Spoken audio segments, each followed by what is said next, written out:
Ouais, surtout quand les gens ils nous disent merci d'avoir fait ça pour nous, vous êtes notre dernière alternative. Ils nous remercient presque les larmes aux yeux, quoi, parce que pour eux, ils se sentaient rejetés de la société, quoi. Alors là, ils ont un RIB. Tout à l'heure, il y a un monsieur, il n'a jamais eu de compte en banque, alors qu'il n'est même pas fiché à la Banque de France, il n'a pas eu de problème. Les banques ne veulent pas de lui. Donc là, aujourd'hui, d'avoir ouvert un compte chez nous, il est content.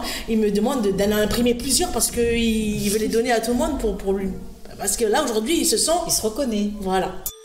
Bienvenue dans la saison 2 de Cœur de Leader, le podcast pour s'inspirer des leaders qui créent leur propre code, qui se renouvellent et qui se réinventent. Cœur de Leader, c'est aussi un état d'esprit qui repose sur l'envie de se dépasser, de se détacher de ses opinions et de prendre de la hauteur pour de bon. Dirigeant, manager ou entrepreneur, que tu sois débutant ou expert, si tu te reconnais dans cette description, abonne-toi. Ce podcast va devenir ton meilleur allié. Bonjour à tous et bonjour chers auditeurs, je suis très heureuse de vous accueillir aujourd'hui parce que je suis avec les deux associés de la société Bibunk, Leila Solomita et Yolande Tala Mofaïa. Alors moi je suis très heureuse de vous accueillir, comment ça va toutes les deux? Bonjour Magali, merci, oui ça va très bien. Merci Magali, ça va très bien. Je suis très heureuse d'être avec vous, on est dans les locaux de Bibunk au centre-ville. Et on va commencer par parler un peu de votre histoire, mais d'abord je vais vous présenter. Donc Leila, tu es originaire de Bourail, tu as fait plusieurs métiers avant d'être la fondatrice, on va dire, de Bibunk, secrétaire médicale, tu as été institutrice, chef de mine, et puis tu as monté ta propre entreprise de travaux sur site minier, et c'est là que tu as rencontré Yolande, ton associée. Et puis Yolande, toi tu es originaire du Vanuatu, arrivée en Calédonie pendant ton enfance. Et toi aussi, tu as fait de nombreux métiers, dont pêcheuse. Tu as créé le mini-market de Népouille. Tu as été éleveuse de cerfs, de crevettes, entrepreneuse dans le BTP et pour finir dans la mine, c'est là où tu as rencontré Leila. Et c'est en 2021 que vous prenez la décision de vous associer pour créer Bibunk. En 2022, vous lancez Bibunk, premier néo-compte en Nouvelle-Calédonie, Wallis-Futuna et Polynésie française, qui permet de créer son compte en 10 minutes avec une application mobile. Alors, est-ce que j'ai oublié quelque chose, Leila? Non, je pense que tout a été dit. Ouais, ça va? Yolande? Oui, je vois que tu as bien énuméré tout ce qui a été dit, donc c'est parfait. Moi, je suis impressionnée par vos métiers. Vous avez fait des métiers qui n'ont rien à voir avec la finance, parce que là, on est dans la fintech. Et donc, on va commencer tout de suite par rentrer dans le vif du sujet. Vous savez que moi, je suis comme Peter Drucker. Je crois qu'il n'y a pas de leader né, mais que ce sont plutôt des comportements qu'on va poser tout au long de sa vie ou parfois à un moment donné de sa vie et qui vont nous amener à poser, à créer des choses, à emmener des gens derrière nous. On va commencer par Leila. Toi, dans ton parcours, est-ce qu'il y a des moments dans ton enfance, des livres que tu as lus, des rencontres que tu as faites ou des prises de conscience qui t'ont amené à devenir la chef d'entreprise que tu es aujourd'hui? Est-ce que par exemple dans ton enfance, tu avais un environnement qui était particulièrement propice à l'entrepreneuriat ou pas du tout? Dans ma famille, non, il n'y a pas d'entrepreneur réel. Tu m'avais dit tout à l'heure que tu avais été déléguée de classe par exemple à l'école. Ouais, oui, tout mon parcours collège et lycée, j'étais à chaque fois déléguée de classe, oui. Ouais, d'accord. Oui. Est-ce que quand tu faisais du sport, tout ça, tu étais un peu... on est des meneuses, hein, oui, c'est ça, ouais. Exact. Ouais. Comment ça se passait? Qu'est-ce qui faisait que tu avais envie de devenir déléguée de classe?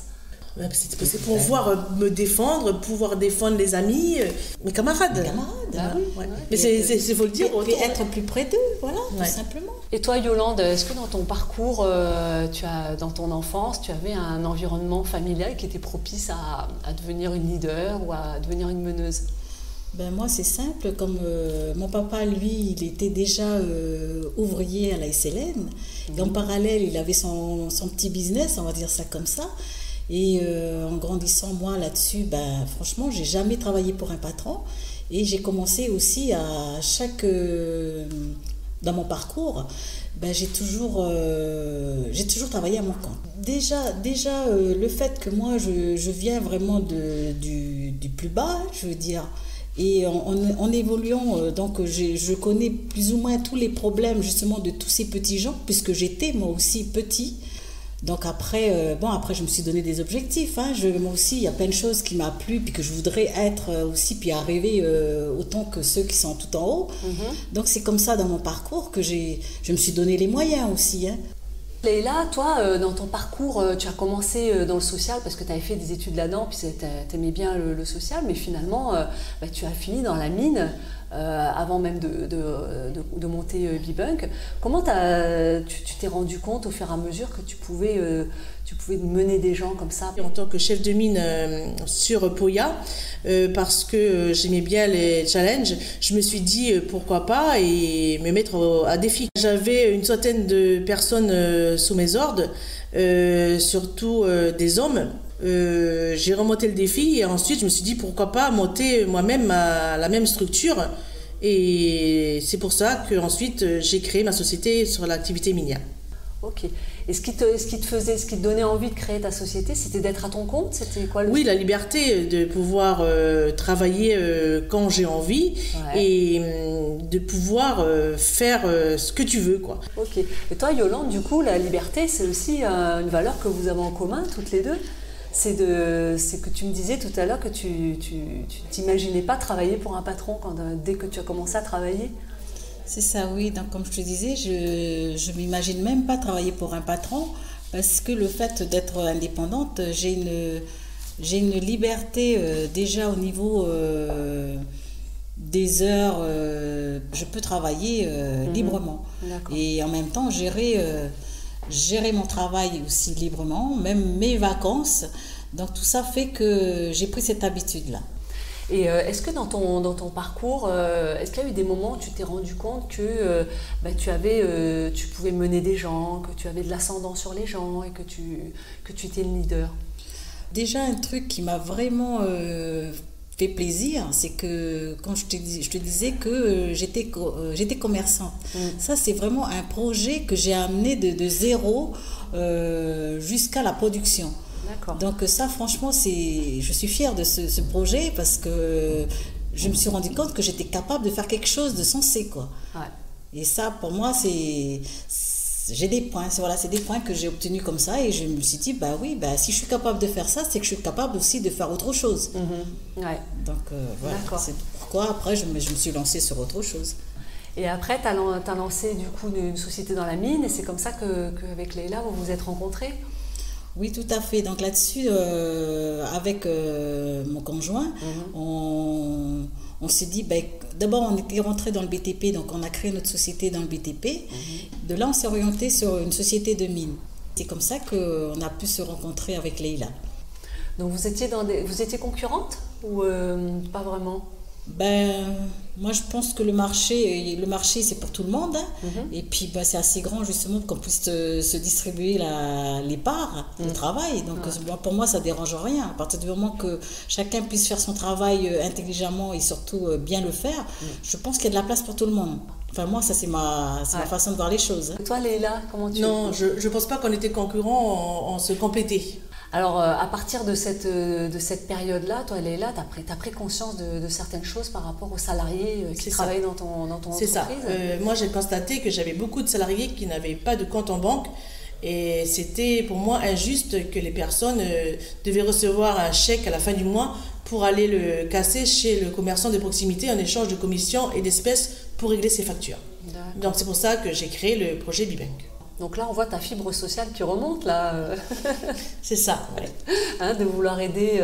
Et puis aussi, ce qu'on disait tout à l'heure avec Yolande, c'est que vous avez connu aussi les problèmes d'avoir des chèques rejetés, d'avoir des soucis avec les banques, etc. Et que vous vous reconnaissez dans toutes ces difficultés-là. Ah oui, on se reconnaît, hein, on sait c'est quoi d'être petit. Nous, on a commencé avec rien, et on a mené notre petite montagne sur la mine. Voilà. Ça, c'est joli comme image. Complètement. C'est vrai, comme elle disait Leïla, c'est d'être employeur qu'on a pu voir nos employés qui, eux, n'avaient pas la possibilité d'avoir un compte, quoi. Et c'était problématique en même temps. Parce que soit il fallait les payer, comme elle disait Leïla, soit en espèces ou soit par chèque. Quand on a plusieurs personnes dans ce cas-là, c'est vrai que c'est pas facile. Oui, au niveau vous, en tant que chef d'entreprise aussi, ça vous complique le travail aussi. Hein. Voilà, il y a une organisation en parallèle qui fait que voilà, c'est pas facile, quoi. Enfin, comme toute personne, on trouve qu'il est normal d'avoir un compte pour pouvoir se sentir déjà quelqu'un et puis d'être dans la société, puis d'être comme tout le monde. Ouais. Déjà que c'est illégal aussi de ne pas avoir un compte. C'est une obligation d'avoir un compte. Donc, vous avez accès ensuite à un droit au compte avec les banques traditionnelles que l'IOM nomme. Donc, ce n'est pas normal qu'il y ait des gens qui n'aient pas de compte. Moi aussi, hein, j'ai eu cette expérience-là. On m'a refusé d'ouverture des comptes pour mes sociétés. Donc, j'ai été moi-même obligée d'ouvrir un compte, en droit au compte à l'IOM. Et il a fallu se battre pour monter ce dossier-là. On a vécu les mêmes choses. Et nous, on est des battantes. Donc, quand on nous met des freins, eh ben, on contourne. Vous aimez les défis, vous êtes des battantes, non mais c'est vrai ça. Mais comment, parce que tu sais, tu disais tout à l'heure, Yolande, que tu voyais quand tu étais enfant, qu'il y avait des gens qui avaient des belles maisons et tout ça, et que toi tu avais envie aussi que tu t'es battue pour ça. Oui, tout à fait, parce que surtout quand on voit ces personnes, ils ont une belle maison, des belles voitures, ça donne envie tout ça. Mais c'est sûr que ça ne tombe pas du ciel, il faut se donner les moyens. Donc je pense que par mon parcours, j'ai fait ce qu'il fallait pour plus ou moins avoir ces belles choses.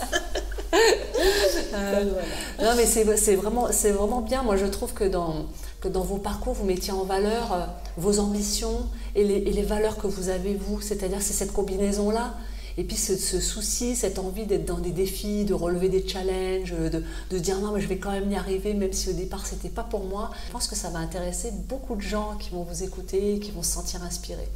Alors si vous, lorsque vous êtes rencontrés, que vous avez vous êtes rendu compte de ça, de ce manquement qu'il y avait par rapport au compte en banque, comment vous vous êtes dit tiens on va créer une banque en ligne, enfin c'est devenu tout de suite comme ça s'est tout de suite présenté comme ça ou vous avez pris du temps pour étudier la question? Moi je pense pas, je pense qu'après du fait qu'il y ait justement tous ces problèmes qui s'est accumulés, donc elle est plus ou moins venue sur le sujet, donc je te laisse la parole Leïla. Ouais, moi j'ai rencontré ces problèmes avec mes employés en 2014. Je me suis bien appropriée du projet, j'ai voyagé, je suis allée à la rencontre de plusieurs néobanques à l'international. Et je me suis dit, pourquoi pas en Nouvelle-Calédonie, parce qu'il y a un besoin. Ouais. J'ai pris des statistiques à l'IOM et cela a relevé un nombre de personnes qui n'avaient pas accès aux banques traditionnelles. Ouais. Donc c'est pour ça que BIBank est né, quoi. D'accord, donc tu as fait ça toute seule? J'ai fait ça toute seule de 2014 à 2019. Toutes ces informations-là, je les ai fait moi-même. Et ensuite, Joseph m'a rejoint, qui lui aussi du secteur minier. Ensuite Jordan qui lui est technique, Laurent de Bernède qui est à Paris lui pour gérer avec notre partenaire là-bas, et Yolande de l'activité minière. D'accord, donc ça c'est l'équipe finale, c'est ça, qui a finalement elle a été créée à la fin, mais toute la première partie c'est toi. Oui, c'est moi qui l'a élaborée, etc. Ça n'a pas été facile, il a fallu avoir des belles recherches et rencontrer des bonnes personnes pour m'aider à aller jusqu'au bout. Ouais. Comment tu faisais? Tu utilisais Internet, tu réutilisais ton réseau? Oui, LinkedIn, mais bon, je me suis déplacée à Paris 2 fois. D'accord. J'étais à Amsterdam, j'étais aux Pays-Bas, j'ai rencontré des néobanques et ils m'ont bien expliqué le système, comment il fallait faire, avec une réglementation bancaire derrière qui était lourde. Mais bon, je me suis dit pourquoi pas, et puis on y va. Hein. Super. Voilà. Sacré défi, hein. Là, toi qui aimes les défis, t'en as eu un paquet, là. Ouais. C'est ça, ouais. Et alors, ensuite, lorsque vous avez créé cette association, etc., vous avez donc mis en place le projet. Là, encore des défis, j'imagine Ah oui, c'est des défis. Hein. On a eu des montagnes russes du début jusqu'à aujourd'hui encore. Hein. On a eu des obstacles, on les a surmontés. Il y a une réglementation bancaire qui est derrière ça, qui est à l'affût de toutes les opérations. Il y a un support client et un support technique qu'il faut suivre de A à Z. Oui, ça, c'est pas facile, c'est pas une chose, c'est pas comme on achète un camion sur la mine et puis qu'on met un chauffeur dessus et puis go. Non, là, il faut suivre tous les jours, quoi. Ouais. Il y a vraiment une traçabilité de toutes les opérations qu'on doit surveiller. Ouais, ça c'est intéressant. Toi, Yolande, comment tu t'es approprié le sujet? Parce que, pareil, de la mine à la FinTech, c'est-à-dire que moi, donc, le projet Leïla, elle m'a plus ou moins parlé, je ne sais pas en quelle année tu m'as parlé de ça. 2021. Et sur le moment, je n'avais pas vraiment accroché parce que bon, j'avais mes petits soucis. Mais après, là-dessus, on s'était revus, on a été faire un petit resto ensemble et on est reparti sur le sujet. Elle m'a relancé, j'ai dit, bah, allez, hop, allez, on y va. Allez, je suis avec toi, on y va. Voilà, et c'est comme ça que j'ai croché. Et puis, bah, aujourd'hui, on est ensemble. Et puis, je suis vraiment contente et je félicite Leïla encore une fois parce que vraiment, ce n'est pas un petit projet. Et contente de savoir que ce projet pourra apporter à beaucoup justement de tous ces petits gens qu'on a rencontrés et puis qui n'ont pas la possibilité d'avoir un camp. Et je trouve que ça c'est pour moi déjà quand je vois tout ça, je trouve que c'est top, quoi. Surtout quand les gens ils nous disent merci d'avoir fait ça pour nous, vous êtes notre dernière alternative. Ils nous remercient presque les larmes aux yeux, quoi, parce que pour eux, ils se sentaient rejetés de la société, quoi. Alors là, ils ont un RIB. Tout à l'heure, il y a un monsieur, il n'a jamais eu de compte en banque, alors qu'il n'est même pas fiché à la Banque de France, il n'a pas eu de problème. Les banques ne veulent pas de lui. Donc là, aujourd'hui, d'avoir ouvert un compte chez nous, il est content. Il me demande d'en imprimer plusieurs parce qu'il veut les donner à tout le monde pour lui. Parce que là, aujourd'hui, il se reconnaît. Voilà. C'est beau. Voilà. Non, mais ça, c'est vrai. Moi, je trouve ça, pour moi, je ressens ça sur justement tous ces petits gens parce que, comme on disait tout à l'heure, on est parti de rien. Donc, tous ces ressentis, on les connaît. On les connaît, on les ressent, on se met à leur place. Puis de se sentir quelqu'un, c'est pas rien, quoi. Pour moi, on est libre, on se sent comme tout le monde. Vous avez redonné de la dignité. Voilà. Plus de distinction sociale. Voilà. Ça c'est bien. Tout le monde au même niveau. Vous devez être fiers quand même, hein? Ben oui, très fiers. Là-dessus, oui, quand même, parce que se sentir quelqu'un, c'est important, quoi. Parce que, comme je disais, Magali, quand tu vois justement ces petits gens qui sont toujours dépendants d'avoir que de l'espèce, c'est un prestige d'avoir une carte. Voilà, là, les payer au magasin. C'est ça. Sentir comme tout le monde. Sentir libre aussi de pouvoir dépenser son argent. Voilà, libre de pouvoir dépenser son argent. On retrouve vos valeurs, les valeurs sociales, les valeurs d'améliorer la société. Il n'y a pas mieux là. Comme ça, moi je trouve qu'il n'y a pas mieux. Parce que franchement, comme je dis, de tout ce qu'on a traversé, c'est vraiment donner la chance à tous ces petits gens de pouvoir se sentir quelqu'un. Et puis là, on est libre, quoi.